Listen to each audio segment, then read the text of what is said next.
We have a good one for you today, folks. Well, good one. Okay, we'll be fair, a mediocre one. It has to do, it's a story time, eh? Story time again. Has to do with a place I worked. It's called the Royal Canadian Mint.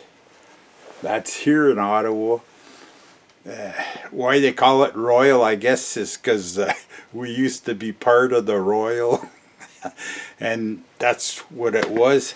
It's an old stone building on the Ottawa River. And I gotta remind me, before I finish, I have a story on this one for you.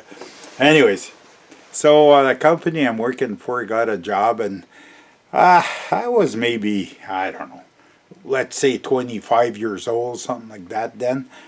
And I wasn't foreman, I was just your normal electrician, and we get the company I'm working for, we get this job at the Mint. The Mint was, I'm not a,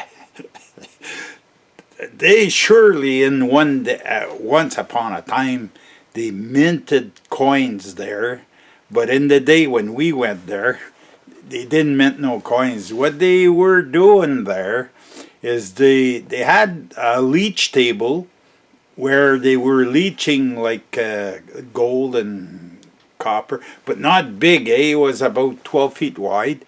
That was in the basement, and they were getting rid of that because, needless to say, this was inside, eh?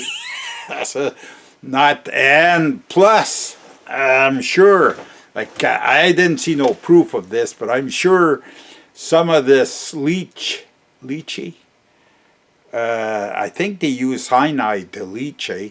So surely this wasn't just going in, either going in the Ottawa sewers or going, okay, well, remind me after, well, not after, during, sometimes toward the end, I got something. Anyways, so we're working there. Where are we going to start? Yeah, okay, we'll start at the loading dock, eh? So we're working inside there. There's 3 levels of security before you get to work. Well, the gold building is, well, what we used to call it, but this is where they used to refine gold and silver and like in the leaching, but that's where gold was handled, eh? So I'm inside there. So I'm on the loading dock when they were working, and this Wells Fargo truck comes in, eh? And I see the guy's got a little a jigger there. He pick up the pallet, but on this pallet, it's not just a normal load, eh? It's got some gold bricks. They come, I asked the guard, oh, hey, just by the way, if you ever work in one of these places, always be very polite, eh? Before you make a move of any kind, you talk to the guards about, because there's many of them around, eh? And even the workers, eh? You ask before you make a move for the gold, eh? So I asked the guy if I could pick up a brick of gold, and I asked him, where's this come from, eh? And this came from up north, one of the mines, Noranda mine. Anyways, so this, it wasn't, some of it was pink, like they were bricks, square bricks, and, well, square, they weren't square, elongated, but, and I said, can I pick one up just to see how much that weighs, eh? And, whew, that's heavy stuff. But one thing I wanted to say is every brick was a different color. And what the guy on the dock told me, he says, they're different colors because of the whatever's in the gold. He says it's refined, but it's not like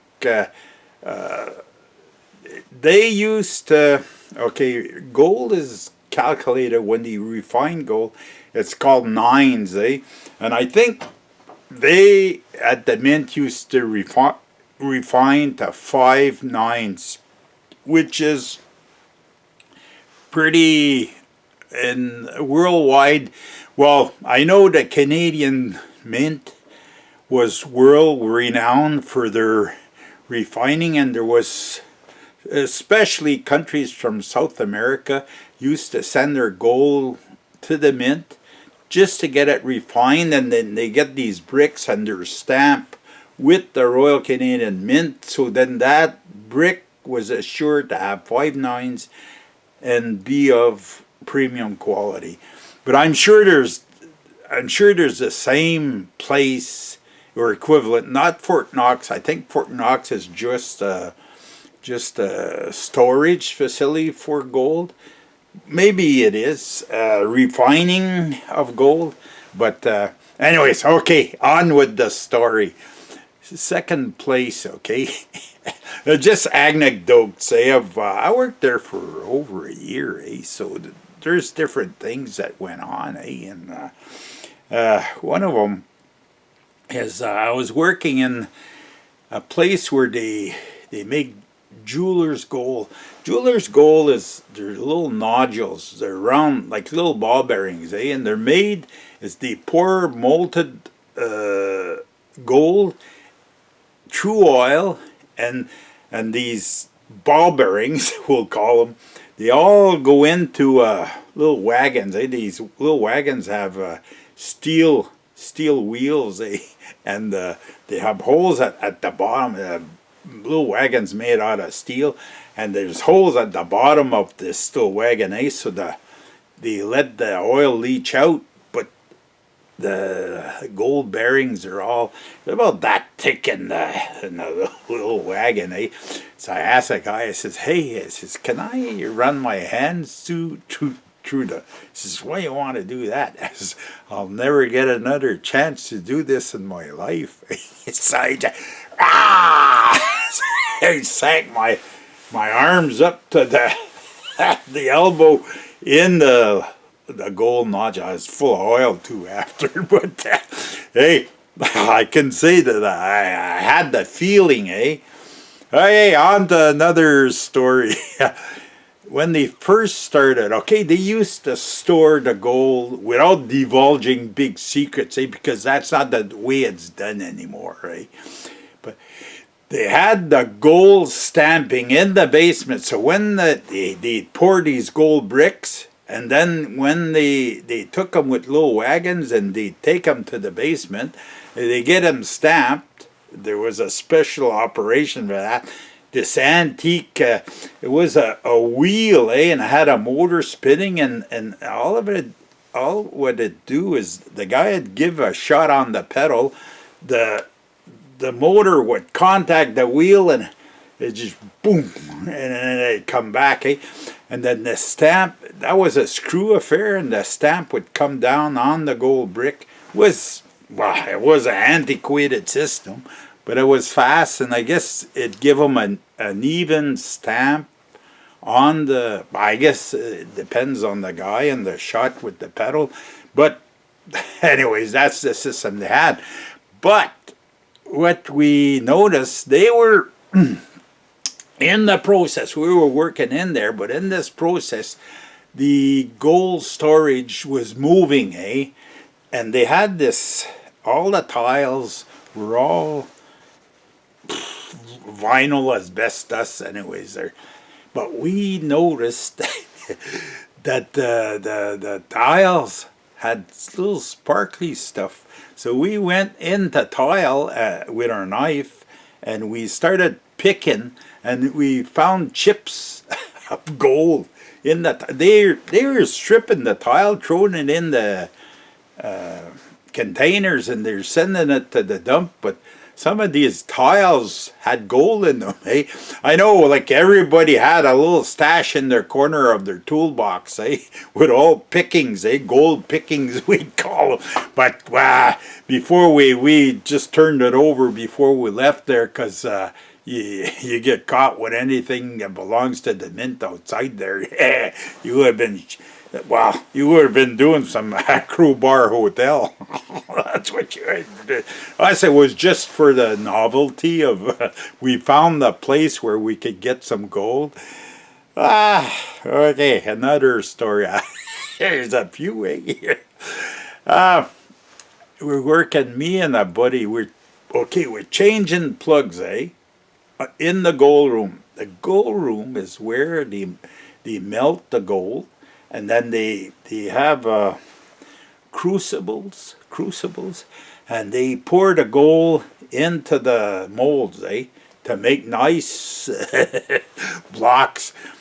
But me and my buddy were working, and then they're pouring gold, and then some of it falls on the ground, and bloop, bloop, bloop, and between me and my buddy there, we were looking on the ground, and ooh, little gold nodules, on the ground, It's tempting, Nah, I didn't pick it up because they would have given us a good shot. I don't know what happens, is that when you're working in there, like you work there for almost a year, all the guys get to know you, and we used to joke around with these guys, the workers in there, So they knew, like, first of all, to work there, we had to have security. We had to have security clearance. It wasn't just a normal guy that could work in there, but we're kind of jokers, and we're still young and enjoyed life at that time. Well, I still enjoy life now, but I mean, it was just some good experience, Like when you see some gold come rolling right beside you,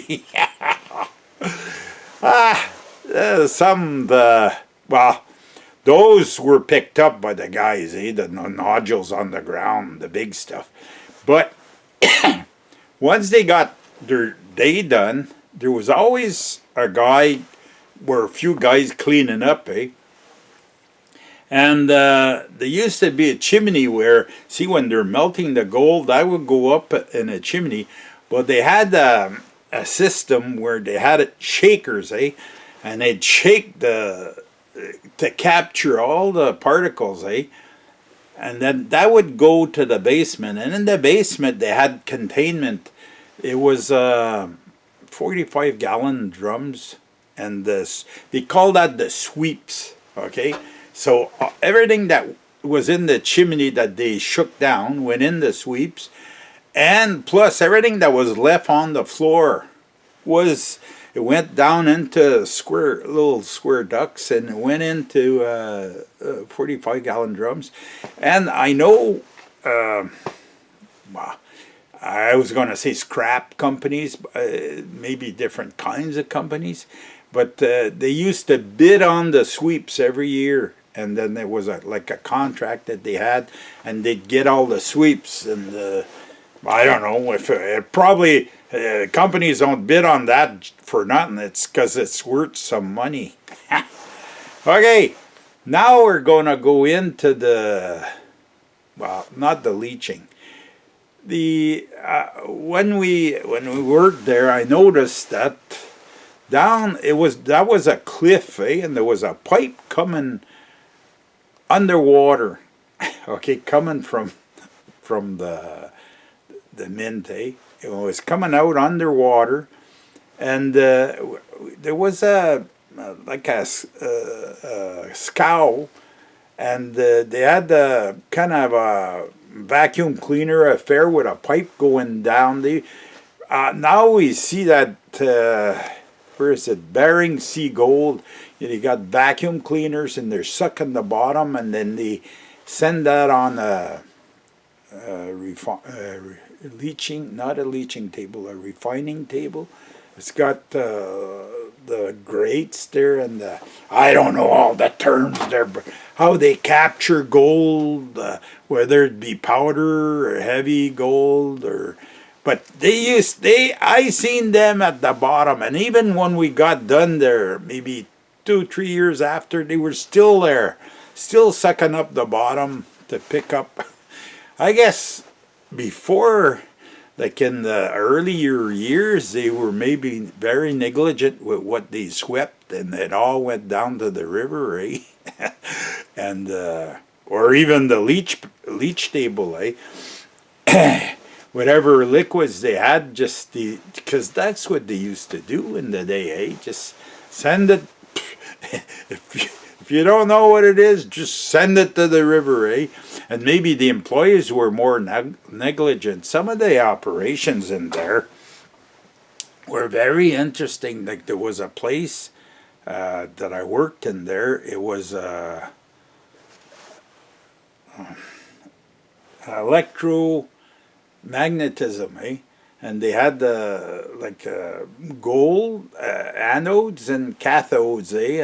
And just by transfer there was a liquid, but it was a conductive liquid, and the gold, but this was a way to purify the gold. But I don't know, like this, I know they had some operations, like they could make 6-9, where they had some operation. And I think this electrolysis was one of the operations that get 6-9s, but I'm not positive. But it's just to tell you, like I worked almost a year, maybe more, at this place, and it was an interesting, well, different anyways. It wasn't industrial, but it was high security anyways. You didn't muck around and not muck around like you brought your tools in at the beginning of the job. They went through the toolbox, and when you got done working there, well, you go through the guardhouse, and they had to take everything out of your toolbox and they check it out real good. Like no such thing as taking souvenirs home. Anyways, this is I hope you found this exciting or at least interesting. That's it, folks. Spill my beans. And I told you the story. The story I wanted to tell you at the start there was a story of the dredge that was in the river there, about ledge. It was a cliff, and over 100 feet high, that cliff, and they were down below. They're just underneath. They're sucking up the bottom, trying to get. They must. You don't stay in the river like that. And they were going late in autumn too, eh? So they weren't there just because they liked it, eh? It's because they were getting something. Okay, folks, that's it for this one. Comments are welcome, and as usual, see you in the next one.